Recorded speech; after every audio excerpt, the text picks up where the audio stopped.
Bonjour et bienvenue dans Prière Inspirée.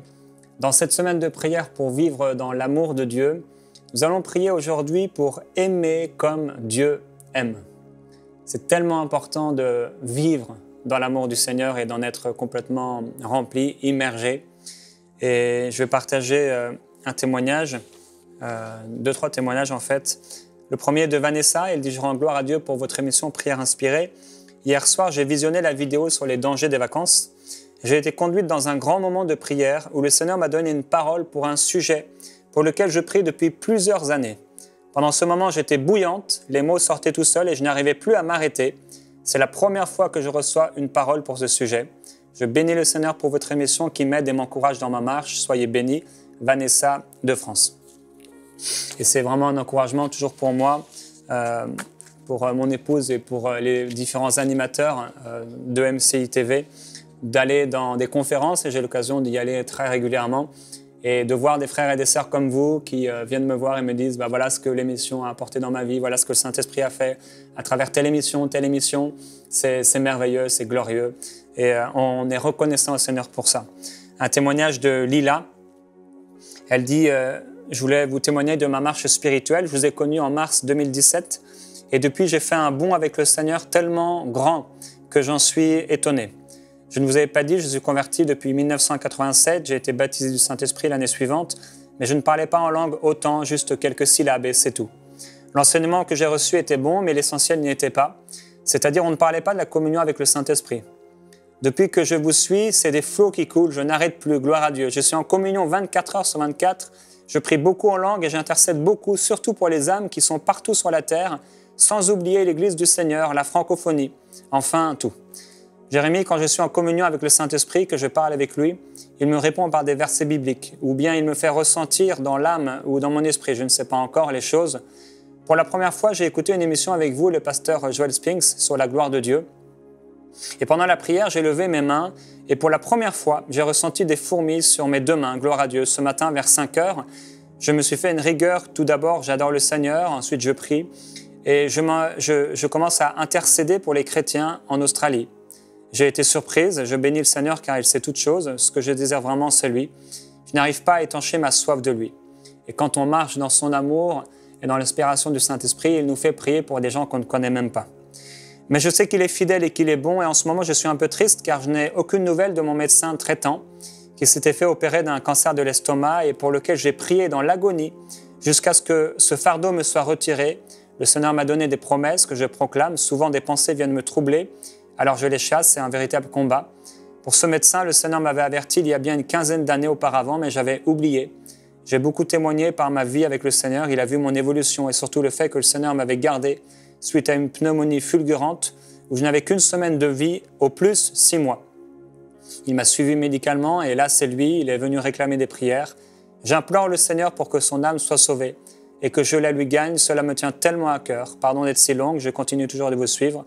Car avec vos émissions, c'est le ciel sur la terre, que le Seigneur vous bénisse de manière particulière, afin qu'un grand nombre d'âmes soient sauvées, et il le fait. Et ce qui est vraiment intéressant ici de voir, bien sûr, c'est le fait que le Seigneur a rempli Lila au point de déborder.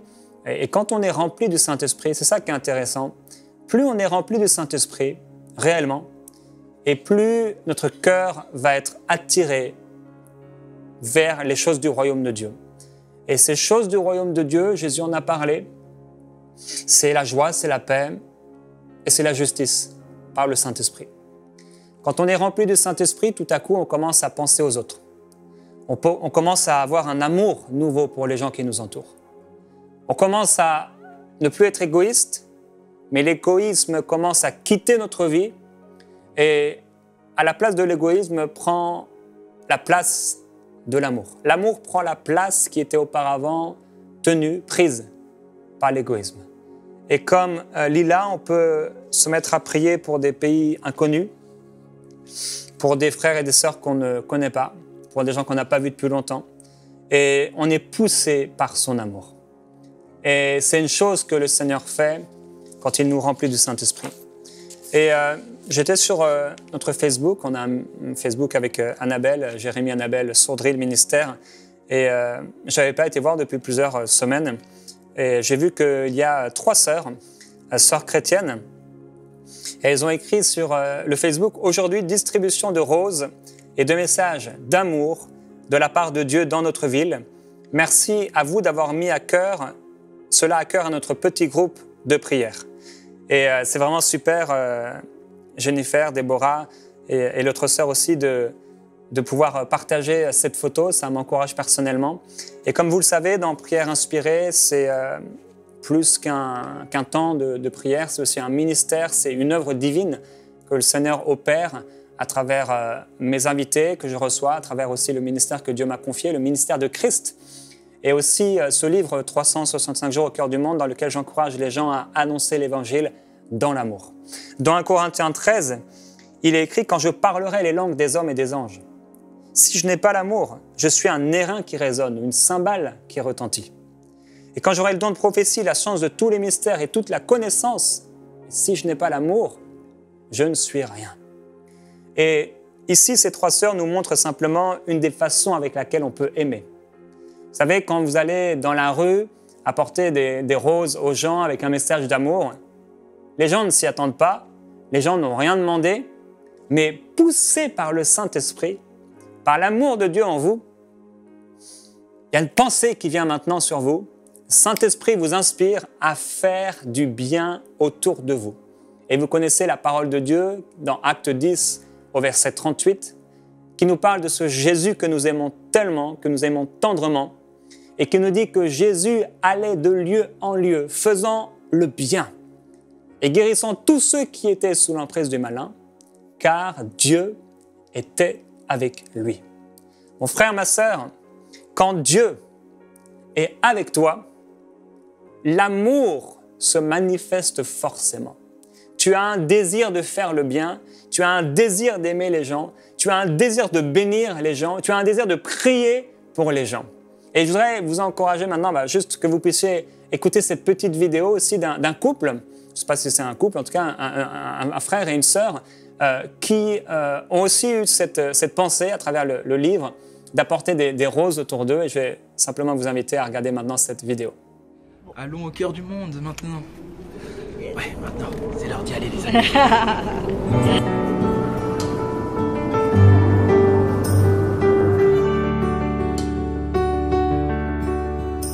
C'est au cœur du monde que je marche, que je vis.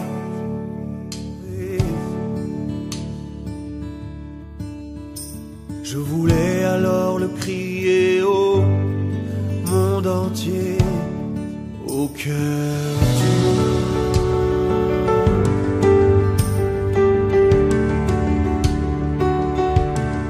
Au cœur du monde.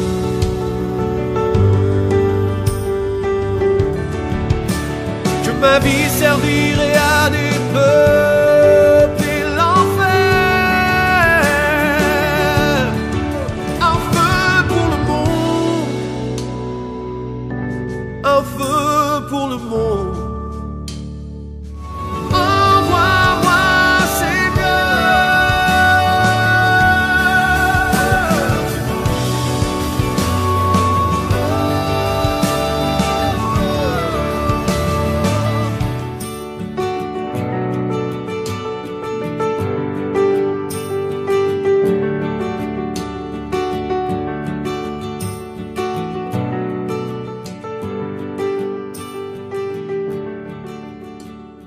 Alors on peut voir comment les gens peuvent être touchés par l'amour de Dieu à travers un don, à travers un cadeau, à travers un sourire, à travers une action. Et c'est tellement rare. Il y a des gens qui ont dit « Moi, personne ne m'a jamais parlé de Dieu dans la rue. » Il y a des gens qui disent « Mais vous êtes la première personne qui prie pour moi dans la rue. » Il y a des gens qui aimeraient tellement voir l'amour de Dieu. Ils aimeraient voir Dieu. Et les gens qui disent « Mais si Dieu existait, alors pourquoi ?» Et nous sommes la réponse souvent à la prière de ces gens. Nous pouvons aimer les gens et les bénir. Dans Matthieu chapitre 5 au verset 43, Jésus dit « Vous avez appris qu'il a été dit, tu aimeras ton prochain et tu haïras ton ennemi. » On a vu hier que dans Lévitique, je crois au chapitre 19, il est écrit que Dieu déjà disait d'aimer son prochain et de l'aimer comme soi-même, dans Lévitique 19, 17 et les versets suivants. Alors, c'était là dans la loi, dans le livre de Lévitique, d'aimer son prochain et même l'étranger comme soi-même. Mais les pharisiens ont apporté leur lot de révélation et ils ont dit « tu haïras aussi ton ennemi ». Mais Jésus dit « moi je vous dis, aimez vos ennemis ». Quelle révolution! Bénissez ceux qui vous maudissent. Faites du bien à ceux qui vous haïssent et priez pour ceux qui vous maltraitent et qui vous persécutent. Afin que vous soyez, écoutez, afin que vous soyez. Jésus dit, faites ces choses, finalement, ça se résume en aimez les gens, aimez vos ennemis, afin que vous soyez les fils de votre Père qui est dans les cieux. On a vu hier et avant-hier l'importance du pardon. Si je n'aime pas mon frère, si je n'aime pas ma sœur, je ne peux pas dire que je connais Dieu. Mais si je juge, le jugement est sur moi. Mais la miséricorde triomphe du jugement. Quand je marche dans l'amour, la manifestation du salut dans ma vie, c'est cet amour que je manifeste envers Dieu, mais aussi envers les gens qui m'entourent. Alors Jésus dit, afin que vous soyez les fils de votre Père qui est dans les cieux, car il fait lever son soleil sur les méchants et sur les bons, pas de favoritisme. Et il fait pleuvoir sur les justes et sur les injustes. Si vous aimez ceux qui vous aiment, quelle récompense méritez-vous? Les publicains n'agissent-ils pas de même? Et si vous saluez seulement vos frères, que faites-vous d'extraordinaire? Les païens aussi n'agissent-ils pas de même? Soyez donc parfaits, comme votre Père céleste est parfait. Voilà ce à quoi le Seigneur nous appelle, la perfection. La perfection, c'est le but de Dieu. C'est là où Dieu veut nous amener. La perfection. L'apôtre Paul dira, je ne dis pas encore que j'ai atteint le but, mais je poursuis. Je cours vers le but. Je cours vers la récompense. Je cours dans ma vocation céleste, dans mon appel à aimer les gens. Et il parlera à plusieurs en disant, mais que je vous ai encouragé, je vous ai exhorté. J'étais là avec vous pendant, je crois, 2 ans ou 3 ans, à vos côtés, en vous exhortant nuit et jour. Et tout cela, il le faisait par amour. Quand vous êtes touché par le Seigneur, il y a un amour nouveau qui naît dans votre cœur. Et cet amour ne demande qu'à une seule chose, c'est à se manifester. Vous savez, quand Dieu nous remplit de son amour, la première fois,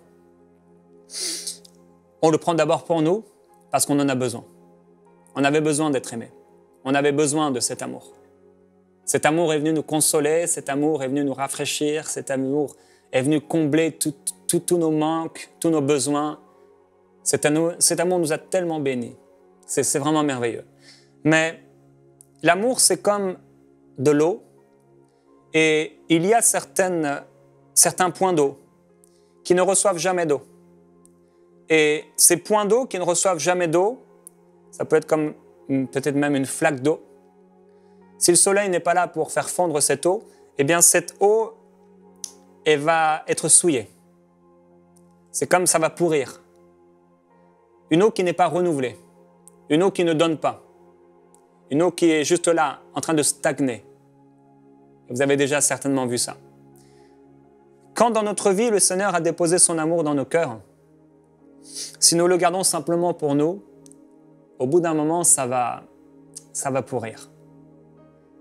Et comment recevoir toujours plus de son amour? La Bible dit qu'on peut prier pour que l'amour de Dieu déborde en nous. Comment on peut toujours plus recevoir de son amour?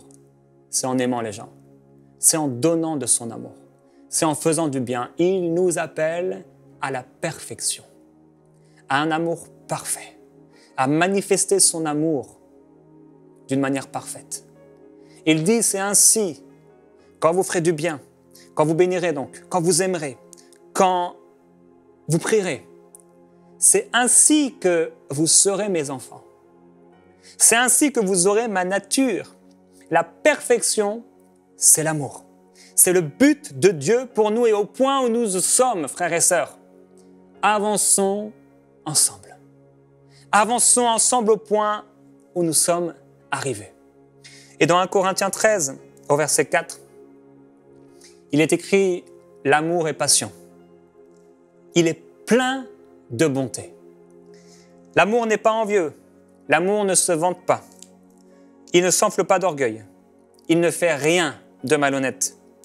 Il ne cherche pas son intérêt. Il ne s'irrite pas. Il ne soupçonne pas le mal. Il ne se réjouit pas de l'injustice, mais il se réjouit de la vérité. Il expulse tout, il croit tout, il espère tout, il supporte tout. L'amour ne périt jamais. Et aujourd'hui, si vous voulez recevoir cet amour dans votre vie, vous êtes tombé sur cette émission et vous n'avez pas de relation réelle et profonde avec Dieu. Vous voulez vivre un changement, recevoir cette révélation de l'amour de Dieu pour vous, être pardonné de vos péchés. Aujourd'hui, vous pouvez être pardonné de vos péchés. Et vous pouvez vous présenter maintenant devant Dieu avec vos mots en disant « Pardonne-moi. Pardonne tous mes péchés, Dieu. Je veux devenir ton enfant. Je veux devenir ton fils ou je veux devenir ta fille.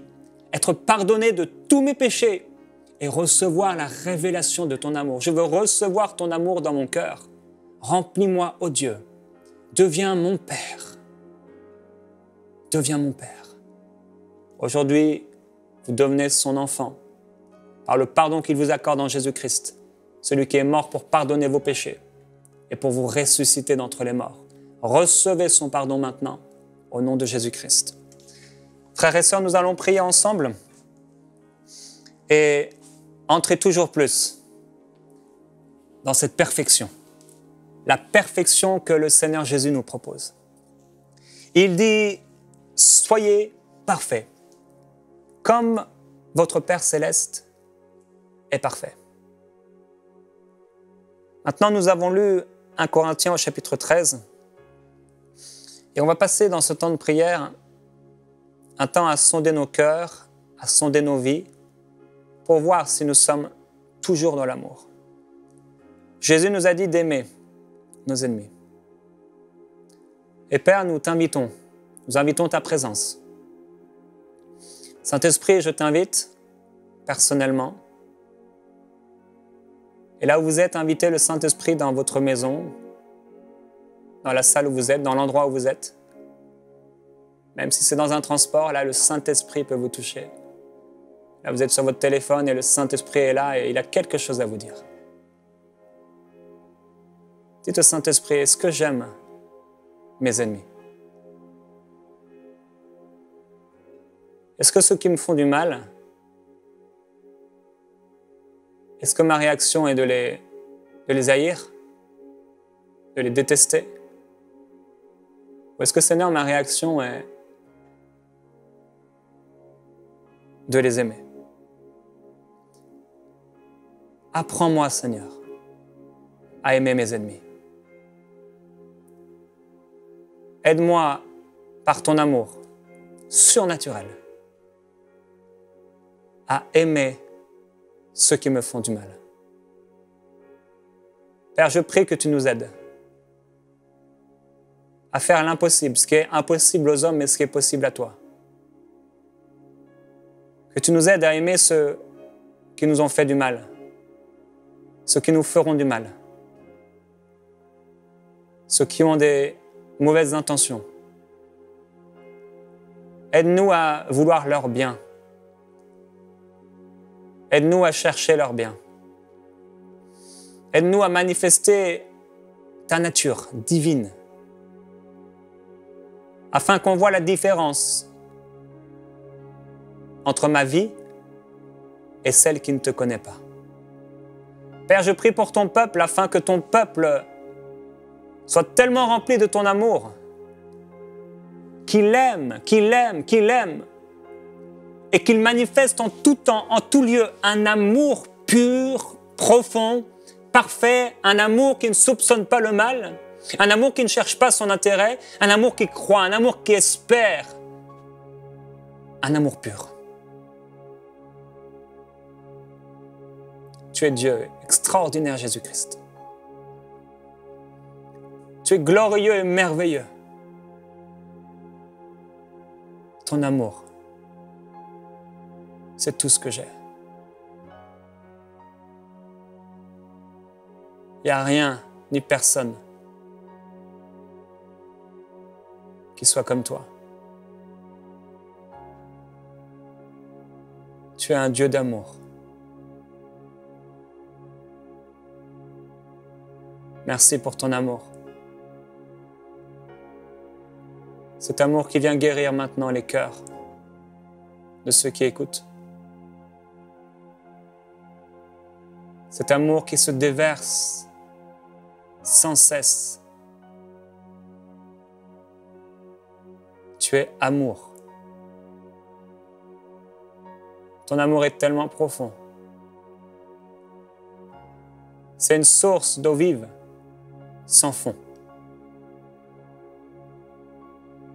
Amène-nous dans les profondeurs de ton amour, s'il te plaît. Aide-nous à aimer de façon divine, comme tu as pu aimer ceux qui t'ont persécuté, ceux qui t'ont abandonné, ceux qui t'ont trahi, ceux qui t'ont fait du mal. Tu les as aimés. Et Seigneur, je veux suivre cette marche dans l'amour. Je veux marcher dans tes traces. Je veux marcher sur tes pas, sur le chemin que tu nous as montré. Je viens avec humilité recevoir ton amour, ta douceur. Je veux exprimer ton cœur, Seigneur Jésus-Christ. Il faut qu'il se passe quelque chose de nouveau aujourd'hui, à cause de cette prière, dans la vie de mes frères et de mes sœurs, dans ma propre vie, dans la vie de ceux qui écoutent aujourd'hui. Que l'orgueil disparaisse, l'amertume, la propre justice, la crainte de l'homme. Amène-nous dans une révélation, une nouveauté de vie. Amène-nous à exprimer ton amour comme jamais auparavant. Père, je prie pour des changements radicaux de vie. Comme ces sœurs nous ont montré, ce frère, cette sœur, cet exemple d'amour en offrant des roses et des mots d'amour, en embrassant, en faisant du bien. Que nos vies soient jonchées, recouvertes, pleines d'actes d'amour, de paroles d'amour. Tu nous dis aussi, Seigneur Jésus, de bénir ceux qui nous maudissent. Et aujourd'hui, nous voulons bénir tous ceux qui ont apporté des paroles de malédiction à notre rencontre. Frères et sœurs, là où vous êtes, ces paroles de malédiction ont un pouvoir. Et ce pouvoir est réduit à rien quand vous bénissez ceux qui vous ont maudits. Aujourd'hui, quelqu'un doit bénir une sorcière, quelqu'un doit bénir quelqu'un qui a pratiqué des actes mauvais, spirituels. Quelqu'un doit bénir une personne de sa famille. Bénissez. Bénissez ceux qui vous ont maudits. Bénissez-les. La parole de Dieu déclare, ce sera comme des charbons ardents sur leur tête. Bénissez-les avec un bon cœur. Père, nous les bénissons. Nous désirons de tout notre cœur leur bien, qu'ils te connaissent, qu'ils soient sauvés, qu'ils soient métamorphosés, au point où nous pourrons les appeler frères et sœurs, au point où ils seront un avec toi, participants de ta nature divine. Viens, je t'en prie, Père, leur faire du bien, leur apporter la vérité de l'évangile de Jésus-Christ, les amener dans une profonde révélation de la croix, afin qu'ils soient sauvés, eux et leurs familles, et qu'ils ne manifestent plus les ténèbres dans lesquelles ils vivent aujourd'hui, et qu'ils deviennent maintenant des enfants de lumière en ton nom. Nous appelons cela. J'appelle cela dans la vie de ce médecin dont on a parlé aujourd'hui, Merci pour la paix qui est venue sur cette sœur alors qu'elle priait pour lui. Que cette paix la remplisse à nouveau et que cet homme puisse entrer dans le chemin de Jésus-Christ, le chemin du salut. Nous bénissons sa vie au nom de Jésus-Christ. Nous le bénissons. La parole de Dieu déclare aussi de faire du bien à ceux qui nous haïssent. Et là, frères et sœurs, c'est le Seigneur Jésus, il nous prend par la main et il nous dit, viens et faisons ensemble l'impossible. Il te prend par la main aujourd'hui, il te dit, fais du bien à celui qui t'a méprisé, à celui qui t'a haï sans cause. Fais-lui du bien. Fais-lui du bien. Et maintenant, Père, je te demande, s'il te plaît, par la puissance du Saint-Esprit, de nous inspirer, nous montrer comment nous pouvons faire du bien à cette personne. Il y a quelqu'un, tu as besoin d'offrir un cadeau, tu as besoin d'écrire une lettre de bénédiction, tu as besoin de faire du bien à cette personne qui t'a méprisé injustement, qui t'a peut-être trahi, qui t'a accusé, qui t'a fait du mal. Mais le Seigneur Jésus dit, fais-lui du bien maintenant. Bénis sa vie. Fais-lui une offrande peut-être. Offre-lui un cadeau, quelque chose dont il a besoin. Un cadeau qui pourra peut-être l'aider à entrer dans un projet. Bénis sa vie. Peut-être tu dois bénir ses enfants. Peut-être on a été méchant envers ton enfant. Et maintenant, bénis l'enfant de celui qui a été méchant envers ton propre enfant. Mais Jésus dit aussi, priez pour ceux qui vous maltraitent et vous persécutent. Aujourd'hui, frères et sœurs, alors que cette émission va terminer, continuez à prier. Priez pour ceux qui vous ont maltraité, ceux qui vous ont fait du mal. Priez pour eux. Et le Saint-Esprit viendra sur vous et vous inspirera une prière particulière. Père, je veux te glorifier pour ton amour merveilleux. Tu es amour. Et nous voulons marcher comme tu as marché. Nous voulons manifester ta nature en action, en parole, tous les jours de notre vie. Père, merci pour les expériences, merci pour les changements, merci pour les transformations, merci pour les miracles personnels que tu vas manifester dans la vie de ceux qui écoutent à cause du temps de prière qu'on a passé ensemble. Seigneur, nous t'aimons et nous disons que tu es notre Dieu. Nous t'adorons et nous te glorifions. Nous sommes tes fils et tes filles. Nous t'aimons. Nous sommes des partisans de paix. Envoyez-nous vos sujets de prière à prière@enseigne-moi.com.